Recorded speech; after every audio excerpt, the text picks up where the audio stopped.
अब आप खुद ही सोच लीजिए कि जो केमिकल एक जानवर की टेस्टिकल्स को यूजलेस बना रहा है, उसका जेंडर चेंज कर रहा है, वो आपकी रिप्रोडक्टिव सिस्टम का क्या कर सकता है। इंडिया में खाने में बहुत मिलावट होती है, ये तो सभी को पता है। नकली पनीर आजकल न्यूज में भी बहुत ट्रेंड हो रहा है। लेकिन इस वीडियो में मैं आपको एक ऐसे पेस्टिसाइड के बारे में बताऊंगा जो आपको इम्पोर्टेंट बना सकता है। और ये मेरा ओपिनियन नहीं है, बल्कि रिसर्च में प्रूव हो चुका है। इस पेस्टिसाइड का नाम है एट्राजीन और ये केमिकल इतना खतरनाक है कि केरला ने इसे 2011 में ही बैन कर दिया था। इंडियन सेंट्रल गवर्नमेंट ने इसे 2020 में पोटेंशियल हेल्थ इश्यूज की वजह से बैन करने का फैसला लिया था, लेकिन फिर बिना किसी एक्सप्लेनेशन के उन्होंने इस बैन करने के डिसीजन को रिवर्स कर दिया। ये पेस्टिसाइड 2004 से यूरोपियन यूनियन में बैन है, क्योंकि जब ये पेस्टिसाइड क्रॉप्स में छिड़का जाता है तो फिर वो ग्राउंड वाटर में जाता है और उन्हें कंटेमिनेट कर देता है।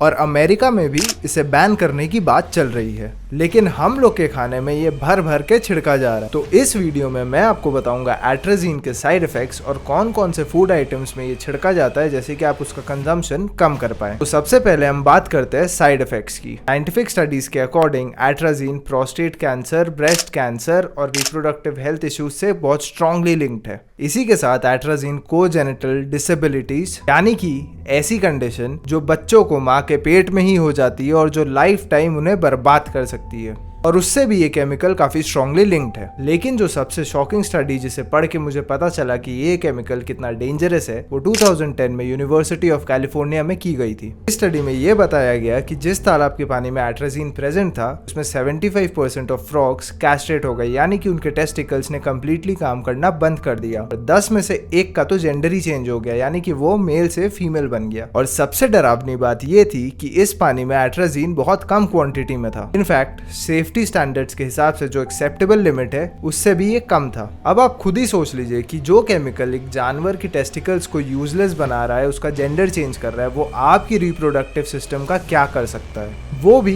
इंडिया जैसी कंट्री में जहां लोग पैसे कमाने के लिए ना जाने कितनी मात्रा में इस पेस्टिसाइड को यूज करते होंगे। So is it really surprising कि इंडिया में इतनी इंपॉर्टेंसी क्यों बढ़ रही है? 7 में से एक इंडियन कपल अब बच्चा नहीं कर पा रहा है, या इरेक्टाइल डिसफंक्शन की प्रॉब्लम अब इंडिया में रैपिडली बढ़ रही है? No, it's not. लीगली तो एट्राजीन को सिर्फ 2-4 ही क्रॉप्स में यूज करना अलाउड है, लेकिन क्या आपको लगता है कि इंडिया में ये रूल फॉलो होता होगा? कौन इन्फोर्स करेगा रूल? क्या आपको नहीं लगता कि लोग पैसे कमाने के लिए इसे इलीगली यूज करेंगे? किसको पता चलेगा? वेल, पैन के सर्वे के हिसाब से 40% जो पेस्टिसाइड्स इंडिया में यूज होता है वो बहुत ही हैजर्डस है, और 19 फूड कमोडिटीज पे उनका रेसिड्यू पाया गया था। तो एट्राजीन का कितना अनऑथराइज्ड यूज होता होगा वो तो आपको कोई नहीं बता सकता। तो अनफॉर्चुनेटली इससे कंप्लीटली बचने की गारंटी तो मैं भी आपको नहीं दे सकता, लेकिन आपको ये मैं जरूर बता सकता हूँ कि आपको क्या नहीं खाना है अपना एक्सपोजर कम करने के लिए। इससे पहले कि मैं आपको बताऊं कि आपको कौन से फूड आइटम्स कंज्यूम नहीं करने हैं, I have a small request. Please अपने दोस्तों के साथ इस वीडियो को शेयर करिए, क्योंकि शेयर करने से ज्यादा लोग देखेंगे, उससे गवर्नमेंट पे प्रेशर बनेगा to ban these dangerous pesticides। चलिए अब हम बात करते हैं कि आप एट्राजीन से कैसे बच सकते हैं। अगर आपके पास डिस्पोजेबल इनकम है तो I would encourage you to eat organic foods, लेकिन अगर आप अफोर्ड नहीं कर सकते तो आप ये जान लीजिए कि कॉर्न, जवार, गेहूं और शुगर केन पे यूज किया जाता है एट्राजीन। तो जितना ज्यादा हो इन फूड आइटम्स को अवॉइड करें, और इनमें सबसे डिफिकल्टी आएगी आपको कॉर्न अवॉइड करने में, क्योंकि वो प्रोसेस फूड्स में कॉर्न सिरप के फॉर्म में आता है। अगर आप बहुत ज्यादा प्रोसेस फूड्स खाते हैं तो इट इज वेरी लाइकली कि आप कॉर्न कंज्यूम कर रहे हैं in the form of corn syrup. अब मैं ये तो समझता हूँ कि आप इन सब फूड्स को अपने लाइफ से कंप्लीटली एलिमिनेट नहीं कर सकते, but you can reduce the quantity and be mindful about your eating. बस कंजम्पशन रिड्यूस करने से ही आपके हेल्थ में बहुत ज्यादा ड्रास्टिक चेंजेस आ सकते हैं, तो be mindful about that. Thank you for watching this video. Again I would request कि आप ज्यादा से ज्यादा लोगों के साथ ये वीडियो शेयर करें, ताकि हम इस डेंजरस पेस्टिसाइड को बैन कर सकें।